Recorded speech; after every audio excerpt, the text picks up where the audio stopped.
મિત્રો બીજી વાર ગરમ કરેલી ચા અને સુધારેલા સંબંધોમાં કદી મીઠાશ નહીં આવતી. એવી રીતે આપણે છે ને ચા ચાંદની મૂકી અને ફરી ગરમ કરી. પણ હવે અમને પૂછીએ પીવા વાળોને કે કેવી છે ટેસ્ટમાં. હવે મીઠાશ તો પહેલાં જેવી મીઠાશ તો ના આવે, ગમે તે હોય, સંબંધ હોય કે ચા હોય, ફરી વખત ગરમ કરે એટલે કોઈ મતલબ ના રહે. પણ હવે શું કરવાનું, પી લઈએ તો હવે.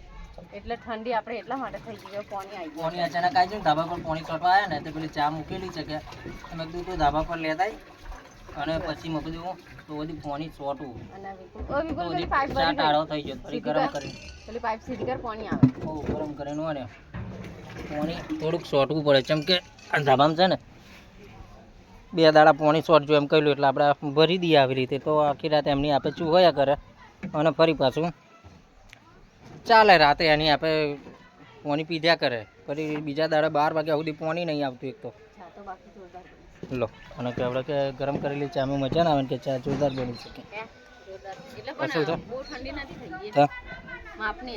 એવું છે, ચાલે તો ફરી બીજું તો શું છે કે ધાબુ ભરી ગયું આપણું. 2-3 દિવસ રાહ જોડાઈ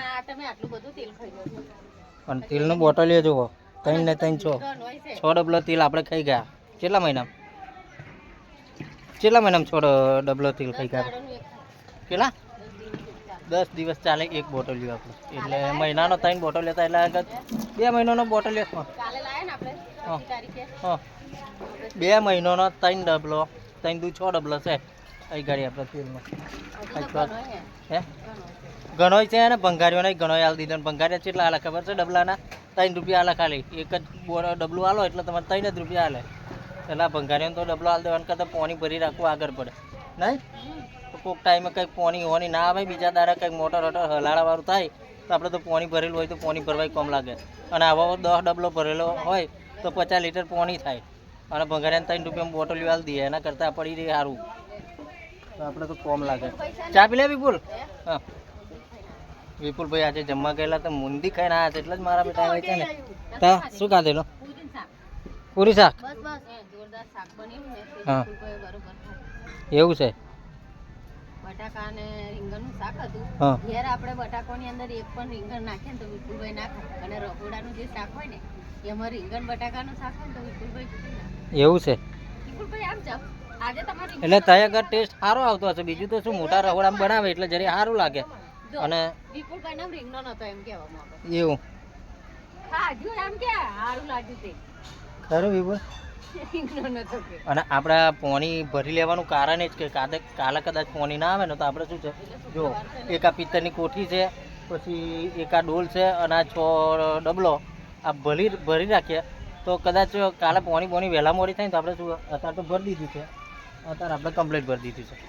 પણ કાલે ના આવે વહેલું તો રેડવા ચાલે એમ કરીને ભરી રાખીએ છીએ. એટલે અત્યારે જો ના ભરીએ તો પાછું પાણીનું કશું ઠેકોનું નહીં. આવ્યું તો આવ્યું કર હરી એવું છે.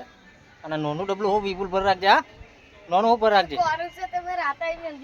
હા તો એને આપણે ટપક્યા કરે. કોનું તો કોનું ચાલે ના. રકેબી શું ભરવાની? રકેબી તો ચાલશે. બધું પાણી ભરી લેજે એમ કીધું ને કે રકેબી એવું ભરી લેવી છે. બોલો વાત તો કરો આપણો.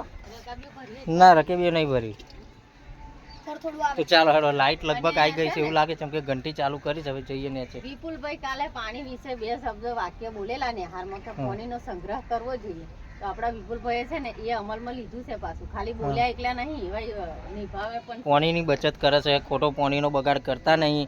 અને પાણીનો નળ ખુલ્લો રહી જાય તો બંધ કરી દે છે. આવા બધી સારી શીખોમાં એમને લીધી છે ને યારમાંથી. એ તો સારું છે. કારણ કે ભાઈ પાણી વિશે જ બોલેલા 2 શબ્દ કે પાણીનો બગાડ ના કરવો જોઈએ. અને પાણી બચાવવા માટે આપણે શું શું કરવું જોઈએ એ એમને બોલ્યા હતા. બહુ સરસ મજાનું બોલ્યા હતા કે આપણે બ્રશ કરતા હોય તો આને નળ ખુલ્લો નહીં રાખવાનો. કપડાં ધોતા હોય ત્યાં વગર વેતનું પાણી ના ઢોરાય તારે બી નળ ખુલ્લો નહીં રાખવાનો. જેટલું જરૂરિયાત હોય એ પ્રમાણે નળ ચાલુ કરીને પાણી લેવાનું. અને બીજા નંબરમાં કે કદાચ નળ બર તૂટી ગયા હોય તો એને પણ સમયસર રિપેર કરાવી દેવા જોઈએ, જેથી કરીને પાણી વેસ્ટ ના જાય. એવું કાલે બહુ મસ્ત નેહારની અંદર બોલેલા, જેનો અમલ અમારા વિપુલભાઈ આજથી અને કાલથી જ ચાલુ કરી દીધો છે. પણ આજે કરે છે એટલે એ બહુ સારી બાબત છે.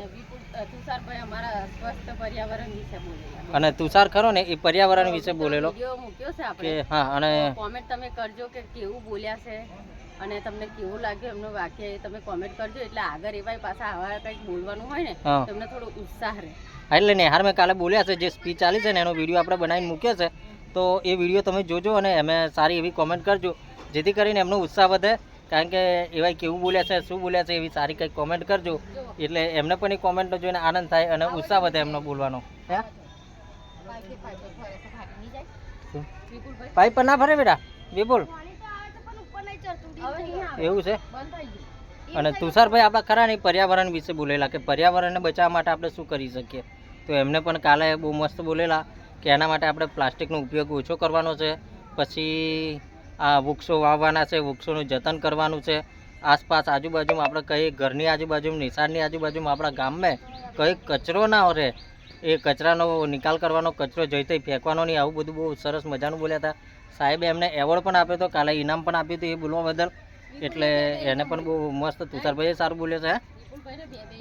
વિપુલને ઇનામ મળ્યું, અમારા તુષારને ઇનામ મળ્યું અને એ બધાનો વિડીયો પાછો મૂકેલો છે એટલે વિડીયો જોજો અને સારી એવી કોમેન્ટો પણ કરજો. વિપુલભાઈ પહેલા નંબરે પાસ થાય એનું એવોર્ડ મળ્યું અને આખા વર્ષની અંદર એમને 100% હાજરી હતી એનું પણ એમને એવોર્ડ મળ્યો. તો બે વિપુલભાઈને એટલે વિપુલને આખા વર્ષની ફૂલ હાજરી 100% એ એમાંય વિપુલને ઇનામ મળ્યું.